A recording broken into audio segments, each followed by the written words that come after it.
Hello guys, myself Rishikesh. This is Life Process Part 8. Hope you enjoyed Life Process Part 1 to Part 7. If you didn't watch that, please make sure you have watched. So now let's start.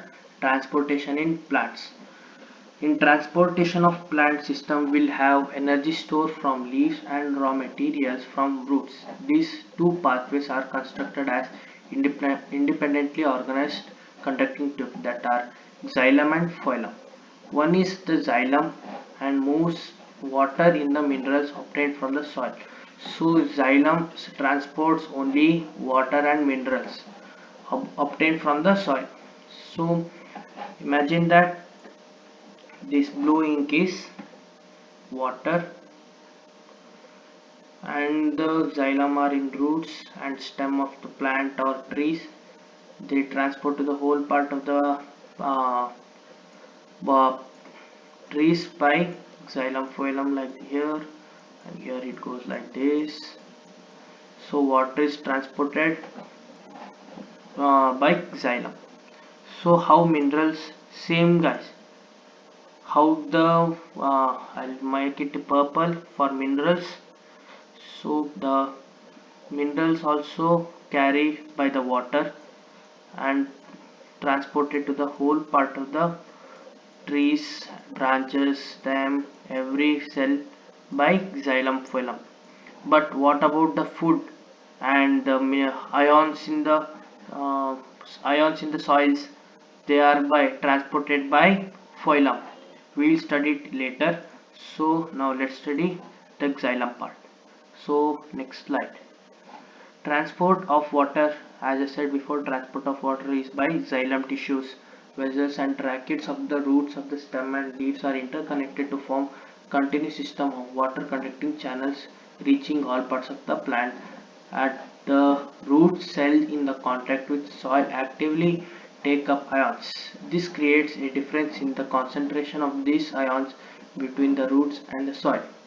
Water therefore moves into the roots and soil to eliminate this difference. Plants have adequate supply of water. So plants have abundance of water and the water is lost through stomata is replaced by water from the xylem. So the water is lost by the leaves from the stomata and got by xylem by the in the roots, and this process goes on. So with the minerals water is also transported and minerals are also transported, and there will be loss of water. So again the minerals goes up and up, so we'll get the trees get minerals to the every part. Evaporation of the water molecules from the cell of the leaf creates a suction which pulls water from xylem cell of the root. So let's make first a sun. Okay,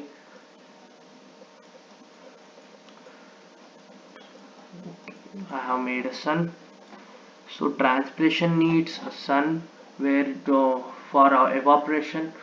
So the stomata pore have opens up and water is lost by transpiration. The sun evaporates the water and the water is obtained. Here the suction creates and water goes up and up, and minerals also get transported through this water. So transpiration is an example for transportation in plants. Transpiration helps in absorption and upward. So it's this continuation of this point,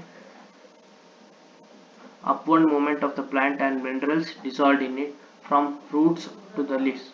It also helps in temperature regulation. Okay, it also regulates the temperature of the plant. Okay, now let's study next slide, that is transport of food and other parts, that as I said that is by phloem. This transport of soluble products of the photosynthesis is called as translocation, and it occurs in the part of vascular tissues known as phloem. The phloem transports the amino acids and other amino acids are, as I said in the digestive system part, that is are proteins in simpler form are called as amino acids and other substances. These substances are especially delivered storage organs of roots, fruits and seeds and to growing organs. So even roots are gets growing, right? So they are situated in roots, even in fruits, because they are fruits need some nutrition for the seed, and even for seeds and other growing parts like stem, etc. Material like sucrose is transferred into phloem tissue using ATPs. This pressure moves the material in the phloem to tissues which have less pressure.